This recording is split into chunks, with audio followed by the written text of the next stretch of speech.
Good morning to all of you and welcome to study with Gyan Prakash. दोस्तों, आज है 27 सितंबर 2020, दिन है रविवार का।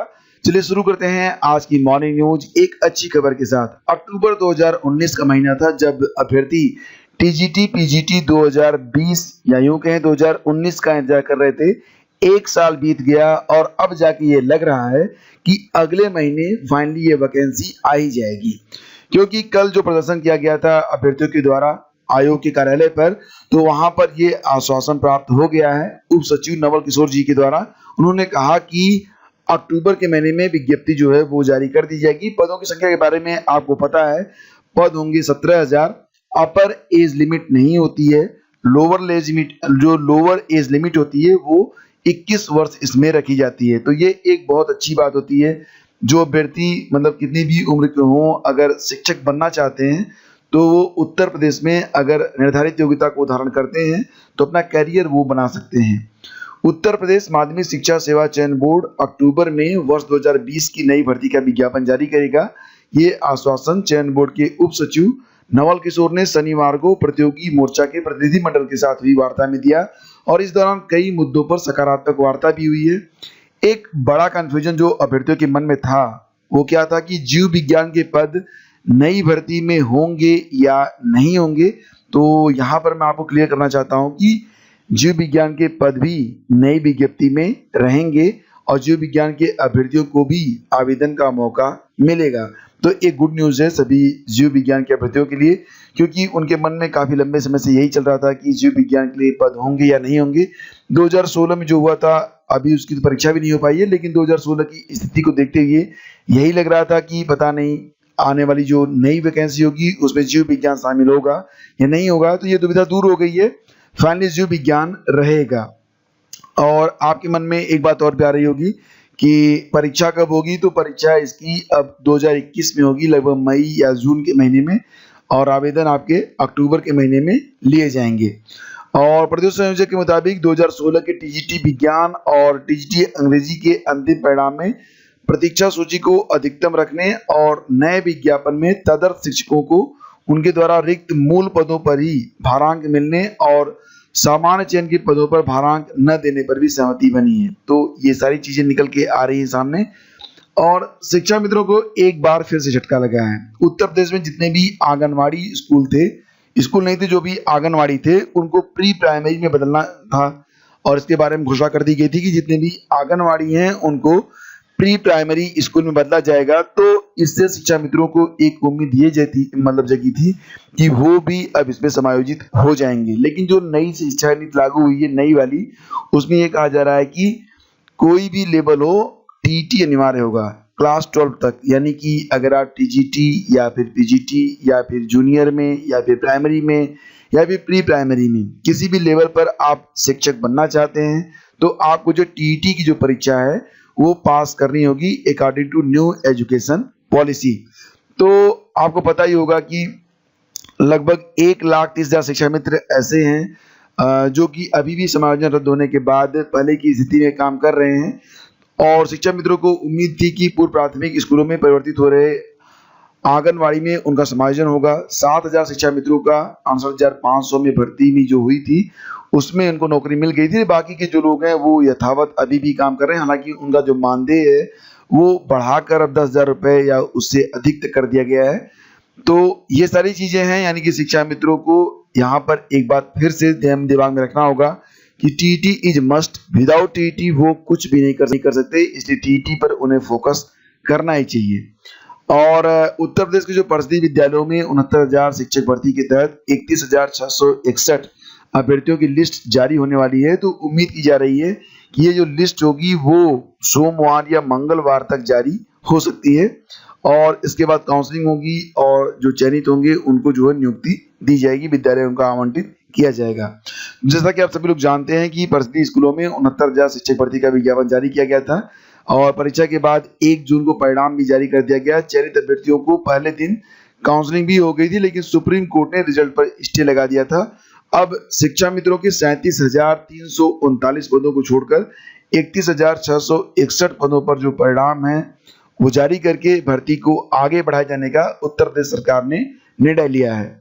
तो यहाँ पर एक बड़ी बात और भी है कि क्योंकि अब जो पद हैं वो लगभग 47% पद ही भरे जा रहे हैं, तो ऐसे में जो बहुत सारे अभ्यर्थी हैं, यानी कि इसके पहले जो 67,867 की जो लिस्ट जारी हुई थी, उसमें बहुत अधिक अभ्यर्थी जो हैं वो छूटेंगे भी, निश्चित रूप से छूटेंगे, क्योंकि पदों की संख्या जो है वो कम हो गई है।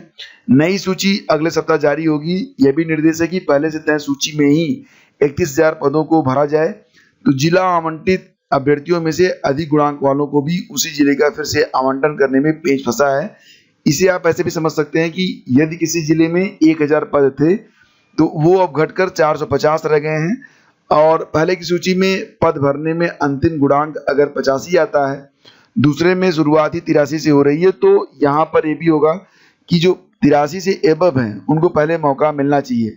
हालांकि यहाँ पर एक मामला और भी फंस रहा है, और वो ये है कि जो 31,661 पदों पर भर्ती शुरू होने वाली है, उस पर जो है आरक्षण के नियमों के उल्लंघन का आरोप लगाते हुए कई जिलों से अभ्यर्थी जो हैं वो शनिवार को लखनऊ में निषादगंज स्थित बेसिक शिक्षा निदेशालय का उन्होंने घेराव किया, और पुलिस उन्हें वहां से हटाने लगी तो धक्का मुक्की शुरू हो गई। इसके बाद पुलिस ने सभी को अपने वाहन में लादकर इको गार्डन छोड़ दिया।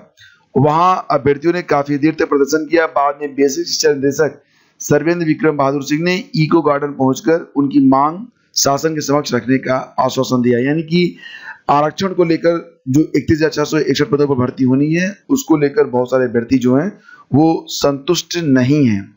और आपको ये भी बता दें कि 4 साल का जो बीएड शुरू होने वाला है, तो 4 साल का जो बीएड होगा ये 2030 के बाद पूरी तरह से नेसेसरी हो जाएगा। लेकिन यहाँ पर आपको बता दूं, वर्तमान में जो बीएड चल रहा है उत्तर प्रदेश में, उसमें 2 वर्षीय बीएड भी है और 4 वर्षीय बीएड भी है। तो 2 वर्षीय बीएड उनके लिए है जो लोग ग्रेजुएशन के बाद कर रहे हैं। 4 वर्षीय बीएड जो होगा वो जब शुरू होगा तो वो इंटरमीडिएट के बाद शुरू होगा। और अभी 4 वर्षीय बीएड का जो पाठ्यक्रम है वो पूरे देश में देखा जाए तो कुछ चुनिंदा यूनिवर्सिटी और कॉलेज ही चला रहे हैं। अभी तक ज्यादातर 2 वर्षीय बीएड ही मान्यता प्राप्त है, लेकिन नई एजुकेशन पॉलिसी के तहत 4 वर्षीय बीएड की मांग भी अब होने लगी है। और इस कोर्स की मान्यता लेने के लिए बहुत सारे इंस्टीट्यूट जो हैं वो एनसीटी पर जाकर उनका दरवाजा खटखटा रहे हैं। हालांकि इन प्रस्तावों पर अभी कोई पहल नहीं हुई है। देखो, बहुत सारे लोग इस बात को लेकर कंफ्यूज हैं कि 2 साल का जो बीएड है वो कर लिया जाए या फिर 4 साल का बीएड ही किया जाए। तो मैं तो यही कहूँगा कि अगर आपका एडमिशन हो रहा है, अभी वर्ष 2020 है, 10 साल का समय है, और 2 साल में आपको जो है 2 वर्षीय जो आपका बीएड है वो कंप्लीट हो जाएगा, और उसके बाद 8 साल का समय मिलेगा आपको। डेफिनेटली 8 साल बहुत होते हैं। 8 साल में अगर ठीक से तैयारी की जाए, अच्छे से तैयारी की जाए, तो आपको चयनित होने का मौका भी मिल जाएगा। बहुत सारी वैकेंसीज मिलेंगी आपको एनवीएस यानी कि नवोदय में, केंद्रीय विद्यालय और उत्तर प्रदेश लेवल पर भी। तो मेरे हिसाब से तो भाई फिलहाल जो चीज़ सामने है उस पर ही आपको फोकस करना चाहिए। 4 वर्षीय बीएड का आप इंतजार करें, उससे बेहतर है कि 2 वर्षीय बीएड पाठ्यक्रम आप पूरा कर लें, और जो आने वाली परीक्षाएं हैं उसमें अपने पूरे मनोयोग से तैयारी करें। आपको जॉब डेफिनेटली मिल जाएगी। क्योंकि देखिए, आपको बस करना इतना होता है कि जब भी आप किसी भी काम को अपने हाथ में लें तो उसमें अपना 100% दें। और कंपटीशन तो टफ है ही है, लेकिन आपको ये देखना है कि अगर दूसरा जो आपका प्रतियोगी है वो 6 घंटे पढ़ रहा है मनोयोग से, तो आपको 6.5 घंटे पढ़ने का जो मतलब मादा दिखाना होगा, और ये आधे घंटे अधिक जो आप मेहनत करेंगे, डेफिनेटली ये काफी अंतर आगे चल के क्रिएट कर देता है। ठीक है, जीतने वाला जो जब दौड़ होती है तो 1 सेकंड से जो अभ्यर्थी आगे होता है उसे स्वर्ण मिलता है, 1 सेकंड से जो पीछे होता है उसे मतलब सिल्वर मिलता है। क्या फर्क है ये आप समझ सकते हैं। फिलहाल तैयारियां चल रही हैं 4 वर्षीय बीएड की भी, और 2 वर्षीय बीएड तो चल ही रहे हैं। और देखो, यहाँ पर मैं आपको बताना चाहूंगा कि बहुत सारे फेक कॉल्स आजकल आ रहे हैं जॉब दिलाने के लिए, एडमिशन दिलाने के लिए। तो कुछ ऐसी कॉल्स मिल रही है इसमें जो अभ्यर्थी मेडिकल की तैयारी कर रहे हैं उनको कि हम आपको जो है मनपसंद स्कूल या कॉलेज दिला देंगे। तो इसके बारे में एनटीए ने छात्रों और उनके अभिभावकों को सतर्क किया है कि एनटीए का कोई भी कर्मचारी, एनटीए के जो स्टूडेंट होते हैं यानी कि नीट की जो परीक्षा हुई है उसके बारे में कोई भी मतलब जानकारी उनको प्राप्त नहीं हो रही, मतलब होती है कि वो क्या करेंगे, मतलब कि कौन कौन अभ्यर्थी है, कैसा है, उसको कहाँ एडमिशन देना। यानी कि एनटीए जो है इस बात के लिए किसी को कॉल कभी नहीं करता है कि आपका एडमिशन हो जाएगा। अगर ऐसी कॉल आती है तो ये एक फेक कॉल है और आपको इस पर जो है सावधान रहने की आवश्यकता है। तो एनटीए के महानिदेशक विनीत जोशी ने शनिवार को छात्रों और अभिभावकों से मेडिकल सीट दिलाने का झांसा देने वाले फर्जी लोगों और फोन कॉल से सावधान रहने की अपील की है। एनटीए ने सार्वजनिक नोटिस जारी कर कहा है कि एनटीए या उसका कोई अधिकारी या कर्मी किसी छात्र को मेडिकल सीट नहीं दिलवा सकता। एनटीए सिर्फ केंद्र सरकार द्वारा गठित परीक्षा आयोजक संस्था है और उसका काम सिर्फ नीट परीक्षा को करवाकर रिजल्ट बनाकर सीलबंद मेरिट लिस्ट केंद्रीय स्वास्थ्य मंत्रालय को सौंप देना है। तो यहाँ पर अगर आपको जॉब के लिए या फिर एडमिशन के लिए कोई ऐसी कॉल आती है तो आपके दिमाग में लाल बटन जरूर दबना चाहिए, यानी खतरे का बटन जरूर दबना चाहिए कि यह एक फेक कॉल है और आपको तुरंत जो सावधान हो जाने की जरूरत है, अन्यथा की स्थिति में आपका नुकसान निश्चित है। तो ये पूरी जानकारी है। और आपको बता दें कि नेशनल टेस्टिंग एजेंसी ने शनिवार को नीट 2020 की आंसर की भी जारी कर दी है। छात्रों को आंसर देखने के लिए एनटीए की वेबसाइट पर जाकर अपना रोल नंबर और पासवर्ड डालना है और अभ्यर्थी अपना जो आंसर की है वो देख सकेंगे। तो पीसीएस 2019 की जो मुख्य परीक्षा है वो समाप्त हो गई है। जितने भी क्वेश्चन पेपर हुए हैं, अगर आप उसको प्राप्त करना चाहते हैं, देखना चाहते हैं, तो इसके लिए आप हमारी वेबसाइट studyvithgyanprakash.com पर विजिट कर सकते हैं। कुछ क्वेश्चन पेपर अपलोड हो गए हैं, बाकी के जो क्वेश्चन पेपर हैं वो भी अपलोड कर दिए जाएंगे। तो पीसीएस 2019 की मुख्य परीक्षा शनिवार को पूरी हो गई है। आखिरी दिन 2 पालियों में वैकल्पिक विषयों की परीक्षा आयोजित की गई और अभ्यर्थियों को अब मुख्य परीक्षा के रिजल्ट का इंतजार है। हालांकि अभ्यर्थी जो है वो इंतजार कर रहे हैं कि पीसीएस मेंस 2020 के पहले आ जाए रिजल्ट। हालांकि ये मुश्किल लग रहा है। आयोग के कैलेंडर में पीसीएस 2020 की प्रारंभिक परीक्षा 11 अक्टूबर को और मुख्य परीक्षा अप्रैल 22 मतलब कि अगले साल 22 जनवरी से प्रस्तावित है। वहीं कोविड-19 के कारण पीसीएस 2019 की मुख्य परीक्षा का परिणाम आने में भी देर हो सकती है। अभ्यर्थियों का कहना है कि अंतिम चयन परिणाम आ जाता है तो पीसीएस 2019 में उच्च पदों पर चयनित अभ्यर्थी 2020 की मुख्य परीक्षा में शामिल नहीं होते हैं, तो सिलेक्शन का जो चांस है वो बढ़ जाता है।